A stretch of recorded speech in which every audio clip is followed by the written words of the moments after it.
તો શંકર ચૌધરી વિધાનસભાના અધ્યક્ષ બની ચૂક્યા છે। ગુજરાત વિધાનસભાના પ્રથમ યુવા સ્પીકર તરીકે શંકર ચૌધરી પક્ષ અને વિપક્ષ બંનેના ધારાસભ્યોને સંતોષ થાય એવી કામગીરી કરીશ, શંકર ચૌધરીએ કહ્યું છે।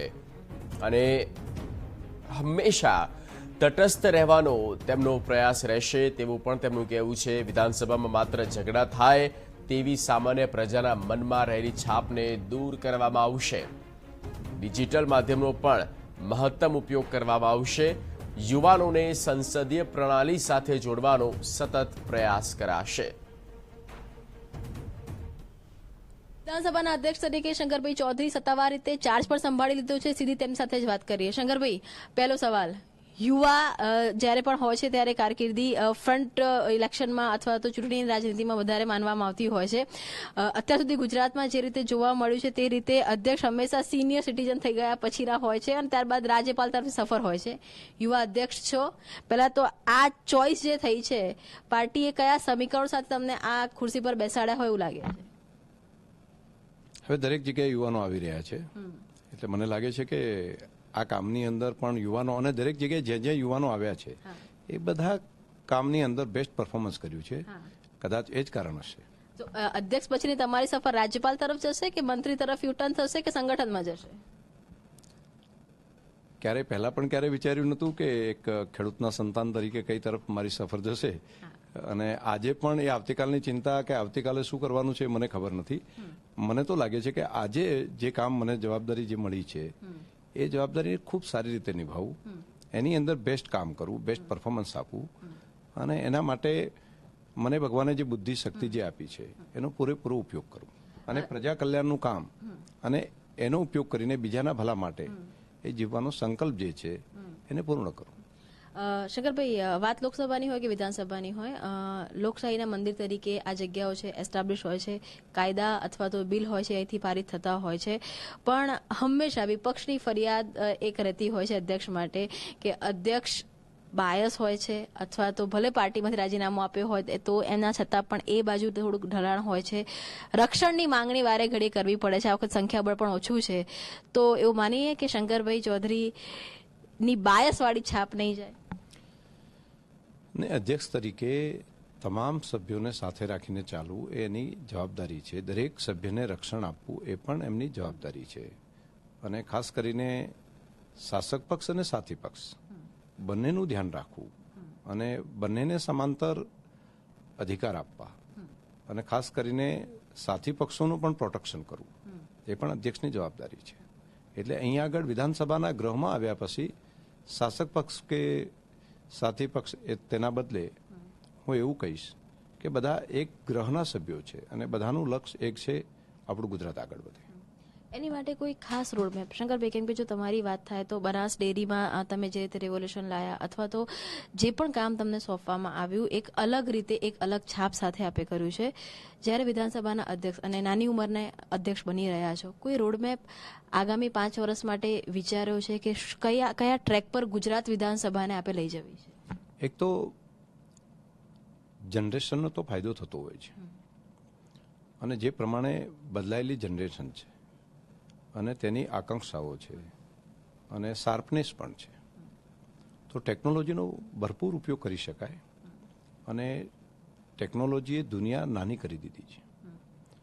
તો વિધાનસભાના માધ્યમથી પણ પ્રજા કલ્યાણના કામમાં ટેકનોલોજીનો ભરપૂર ઉપયોગ કરવો છે, અને તેનું ફળ સામાન્ય માણસ સુધી કઈ રીતે મળી શકે। વિધાનસભાનું ગ્રહ, વિધાનસભાના સભ્યો એ સરકારને, કેબિનેટને, કારોબારીને જે અધિકારો આપે છે, અને જે પ્રમાણે લોકસેવકો છે એ પ્રજા કલ્યાણનું કામ કરે છે, તો એની એકાઉન્ટેબિલિટીનું કામ પણ વિધાનસભા દ્વારા થતું હોય છે।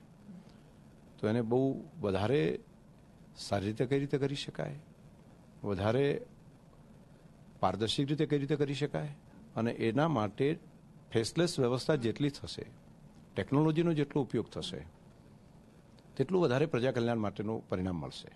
આપ ટેકનોલોજીના ઉપયોગની વાત કરો શંકરભાઈ, પણ વિધાનસભાની બહાર સામાન્ય માણસોમાં વિધાનસભાની એક એવી છાપ છે કે અહીંયા માત્ર લડાઈ ઝઘડા થતા હોય છે, પક્ષ વિપક્ષ ઝઘડતા હોય છે, માઇક ઉછળતા હોય છે અને પ્રજાના જે પ્રશ્નો છે એ મુદ્દા ઉપર ચર્ચા નથી થતી. તે સિવાયના તમામ મુદ્દા પર ચર્ચા થાય છે. લોકોના મનની આ છાપ શંકરભાઈ બદલી શકશે? એકલા શંકરભાઈ ન બદલી શકે. તમામ ધારાસભ્યો સાથે મળીને આ કામને બદલવું જોઈએ. અને લોકો ચૂંટીને મોકલતા હોય છે તો કમસે કમ એમની અપેક્ષા એવી હોય છે કે અંદર જઈને તમે એકબીજા ઉપર આક્ષેપ પ્રતિ આક્ષેપ કરો એ કામ નથી, પરંતુ તમે પ્રજાના ભલા માટે કરીને પોઝિટિવ વેમાં તમારા પ્રશ્નોનો ઉકેલ કઈ રીતે લાવો છો, અને એ જ કામ હોવું જોઈએ.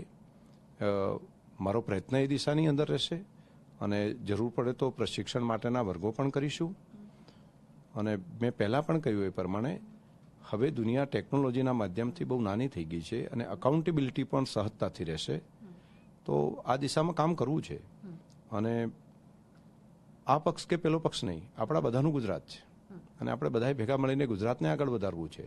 અને કેન્દ્ર સ્થાને છેલ્લો માણસ, હેવ એન્ડ હેવ નોટ વચ્ચેની જે ખાઈ હોય એને ઠીક કરવાનું કામ પણ આપણે કરવું પડશે.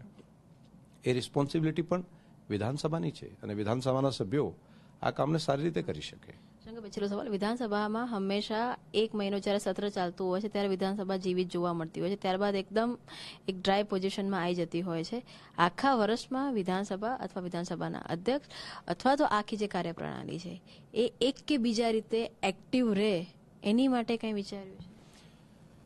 એટલે વિધાનસભાનું સત્ર જેટલા સમય ચાલતું હોય છે, આપની વાત સાચી છે, ત્યારે વધારે લાઈવ હોય છે. પરંતુ એ સિવાયના સમયની અંદર પણ લોકશાહીની સંસદીય પ્રણાલીને વધારે મજબૂત બનાવવી એ અને લોકશાહીની સ્વીકૃતિ ઓર પ્રજામાં વધારે થાય અને પોતાને સંવિધાને આપેલા અધિકારો એનો સદુપયોગ થાય, એનો ક્યાંય દુરુપયોગ ના થાય, એ માટેનું લોકશિક્ષણ પણ ખૂબ જરૂરી છે. અને ખાસ કરીને યંગ જનરેશનને આ પ્રમાણેનું લોકશિક્ષણ આપવામાં આવે તો દેશ ખૂબ આગળ વધી શકે. એ કામ મારે કરવું છે. એટલે આ જવાબદારીને ખૂબ સહજ સ્વીકારી છે, કોઈ બર્ડન નથી? મને તો ખૂબ ગમતું કામ છે. અને પહેલી વખત ધારાસભ્ય તરીકે ચૂંટાઈને આવ્યો ત્યારે મનમાં હતું કે હું અહીંયા બેઠો છું ને આ સંવિધાનની આ વિધાનસભાની સર્વોચ્ચ જે જગ્યા કહેવાય એ અધ્યક્ષની, તો દરેક ધારાસભ્યનું એ સપનું હોય અને ત્યાં આગળ બેસી અને આ કામ કરવાનું મળે તો એ સદભાગ્ય હોય. ધન્યવાદ અમારી સાથે વાત કરવા માટે. તો આ હતા 15મી વિધાનસભાના સ્પીકર શંકરભાઈ ચૌધરી. હાલમાં તો ખૂબ જ વિશ્વાસ સાથે કહી રહ્યા છે કે તેમને જે મનગમતું કામ છે તે મળ્યું છે. સપનું હતું ક્યારેક અધ્યક્ષ બનવાનું, એ સપનું હવે પૂર્ણ થયું છે. પરંતુ યુથ અને કેવી રીતે સંસદીય બાબતો સાથે જોડી શકાય, કયા નવા પ્રયોગો કરી શકાય, ડિજિટલ માધ્યમનો કઈ રીતે ઉપયોગ કરી શકાય અને તેની સાથે જ મહત્તમ રીતે જે સમય છે ગુજરાતનો, જે ચૂંટણી જીતીને જે 182 ધારાસભ્યો આવ્યા છે તે જનતા માટેના પ્રશ્નો કેવી રીતે ઉપાડી શકે, તમામ પ્રયાસ ન્યુટ્રલ થઈને કરશે, બાયસ નહીં થાય તેવું હાલમાં તો તે કહી રહ્યા છે. કેમેરામેન અમની સાથે કિંજલ મિશ્રા, TV9.